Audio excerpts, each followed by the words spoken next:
こんにちは。デブネロチャンネルのネロパパです。今回の動画はデブネロクッキング番外編、味の素の安全性を調べてみたです。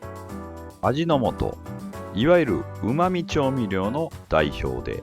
日本だけでなく世界中で販売されています。この味の素、未だに健康に悪いとの話が出てきます。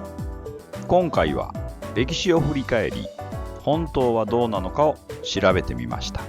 化学調味料と言われることもありますが、サトウキビの糖蜜を発酵させて作る製法としては味噌などの発酵食品に近いものです。では、なぜ化学調味料と言われることがあるかというと、1960年頃に NHK の料理番組で公共放送の立場上、味の素と製品名で呼べないため、一般名称として化学調味料が使われていた名残です。化学万能の時代背景もあり、化学という言葉は先進的でイメージが良かったのですが、多くの公害問題など時代が変わるとともに受け取られ方が変化してネガティブなイメージとなりました。1980年代には化学調味料の名称は旨味を加えるという商品の機能を正しく示すものではないということで、旨味調味料という名称に変更されています。現在では日本標準製品分類などにおいても旨味調味料の名称に統一されています。アメリカでは1968年に中華料理症候群事件と言われるものが起こりました。アメリカ人が中華料理を食べた後に頭痛や体のしびれ、動悸、体のほてり、疲労感などの症状を訴えたというものです。MSG が原因なのではないかと根拠なく疑われたのです。この事件で MSG は体に害を及ぼすという誤った悪いイメージが根付いてしまいました。しかし、もともと MSG は1958年にアメリカ合衆国食品医薬品局に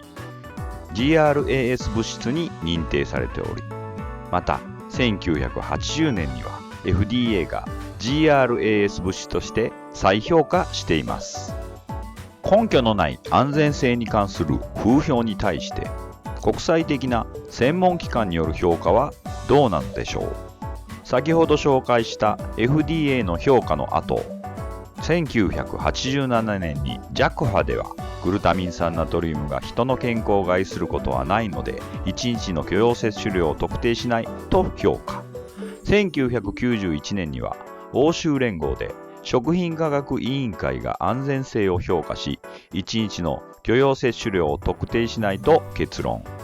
1995年にはまた FDA が委託をした米国実験生物学会連合の報告書に基づき安全性を再確認しています。さらに2017年 EU では欧州食品安全機関が安全性を再評価しています。WHO でも1日の摂取量上限を定めておらず、アメリカ、EU では安全性が何度も確認されています。このグルタミン酸ナトリウムが主成分の味の素、食品衛生法に定められた膨大な安全性試験も全てクリアしています。いかがだったでしょうか。これでもまだ味の素は健康に悪いですか？私はそう思いませんので、デブネロクッキングでは味の素を使っています。デブネロクッキングにおける味の素の分量、多くの場合に好きなだけとか入れたいだけとかにしています。これは使わないも含んだ表現です。でもできるならば使ってください。味の素は入れた方が美味しいですから。今回の動画はここまでとなります。それではバイバーイ。コメントや高評価が大変励みになります。チャンネル登録もぜひお願いします。